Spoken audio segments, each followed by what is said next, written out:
स्वागत है दोस्तों स्टडी फॉर यूपीएससी में।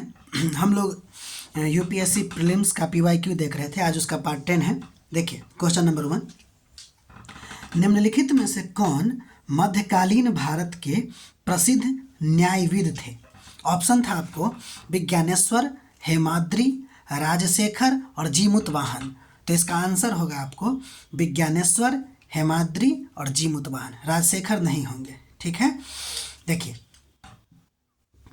विज्ञानेश्वर की अगर बात करें तो इन्होंने मिताक्षर लिखा था, ठीक है, जो याज्ञवल्क्य स्मृति पर एक टीका है, ठीक है। अगर हम हेमाद्रि की बात करें तो इन्होंने चतुर्वर्ग चिंतामणि लिखा था, ठीक है। राजशेखर की बात करें तो राजशेखर जो है ऑप्शन में उसके अकॉर्डिंग ये विधिवेता नहीं है, बल्कि ये एक कवि थे, नाटककार थे और साहित्यकार थे, ठीक है। जीमूतवाहन की बात करें तो इन्होंने दाया भाग लिखा था, ठीक है। ध्यान दीजिएगा, ये जो विज्ञानेश्वर वाला मिताक्षर है और ये जो जीमूतवाहन का दाया भाग है, ये आपके लिए बहुत इंपॉर्टेंट हो जाता है, ठीक है। अब आगे बढ़ते हैं। क्वेश्चन देखिए, कहता निम्नलिखित में से कौन सा युग्म सही है? विदेशी मुद्रा भंडार में वृद्धि, इसको मिलाया गया है मौद्रिक विस्तार से। भारत में आयात की कम वृद्धि दर, ये आपको मिलाया गया इसको भारतीय उद्योग में मंदी। यूरो इशू उस समय का एक मतलब कि ये मुद्रा से रिलेटेड इशू आ गया था। यूरोपीय देशों में भारतीय कंपनियों के शेयर और विदेशी पोर्टफोलियो निवेश यानी कि संस्थागत निवेश, तो इसको मिलाया गया है। इसमें से 3 सही है कि विदेशी मुद्रा भंडार में वृद्धि, इसका मतलब है कि मौद्रिक विस्तार होगा, और भारत में आयात की कम वृद्धि दर, इसका मतलब है कि भारतीय उद्योग में मंदी आ रही है, और विदेशी पोर्टफोलियो निवेश मतलब कि संस्थागत निवेश ये होता है, ठीक है। इस सब के बारे में डिटेल पढ़ेंगे ही, ठीक है। यूरो इशू नहीं होगा, यूरो इशू इसमें उसके मुद्रा से रिलेटेड, एक तरह से आप कह सकते हैं करेंसी वार से रिलेटेड था। तो आगे बढ़ते हैं हम लोग। क्वेश्चन देखिए कि क्वेश्चन नंबर 3 है कि भारत के संविधान में अनुच्छेद 156 यह प्रावधान करता है कि राज्यपाल अपने पद पर पद ग्रहण की तिथि से 5 वर्ष की अवधि तक रहेगा।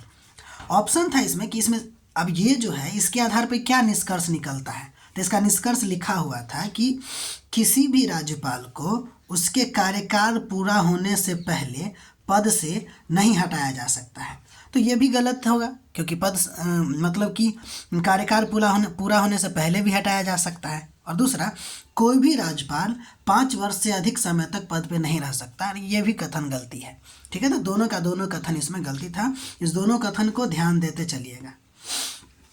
अब देखिए, अगर हम अनुच्छेद 156(1) की बात करें तो इसके अनुसार राज्यपाल जो है ना, राष्ट्रपति के प्रसाद पर्यंत, प्लेजर ऑफ द प्रेसिडेंट, ये हमने ना एक थ्योरी पढ़ा है इसके बारे में कि pleasure of doctrine of pleasure हमने पढ़ाया था आपको, यूपीएससी इम्पोर्टेंट टॉपिक जो है पीटी के लिए, उसमें, ठीक है। पद धारण करता है, उसे 5 साल के कार्य पूरा होने से पहले भी हटाया जा सकता है। यानी कि चूंकि ये राष्ट्रपति के पद प्रसाद पर्यंत है, यानी कि उनके इच्छा पर है, तो अगर उनकी इच्छा होगी तो वो 5 साल से पहले भी हटा सकते हैं। अनुच्छेद 156(3) के अनुसार ये है कि राज्यपाल 5 वर्ष की अवधि पूरा होने के बाद भी अपने उत्तराधिकारी के पद ग्रहण करने तक पद पर बना रह सकता है। तो इसमें कह रहा था कि 5 वर्ष से अधिक अवधि तक नहीं रहेगा, लेकिन अनुच्छेद 156(3) में कहा गया है कि जब तक कि उसका उत्तराधिकारी यानी कि अगला राज्यपाल न बन जाए और वो पद ग्रहण न कर ले, तब तक वह पद पे बने रह सकते हैं, ठीक है। इसीलिए वह 5 वर्ष से अधिक समय तक भी पद पर रह सकता है, ठीक। तो ये देखिएगा, हम लोग आगे बढ़ते हैं। अगला क्वेश्चन है कि श्रीलंका में आपको उस समय कॉफ़ी कल्टीवेशन को छोड़ना पड़ा था। ऐसा इसलिए क्योंकि कॉफ़ी पर एक घातक बीमारी फैल गई थी। अच्छा, इससे ना आपको ये पता चलेगा कि कॉफ़ी से रिलेटेड बीमारी कौन सा है। तो ऑप्शन बहुत सारा है, उसमें आपको लीफ रस्ट इसका आंसर था, क्योंकि उस समय कॉफ़ी कल्टीवेशन में यही बीमारी फैल गई थी। अब देखिए, कॉफ़ी में 3 इम्पोर्टेंट सबसे बड़ी समस्याएं हैं।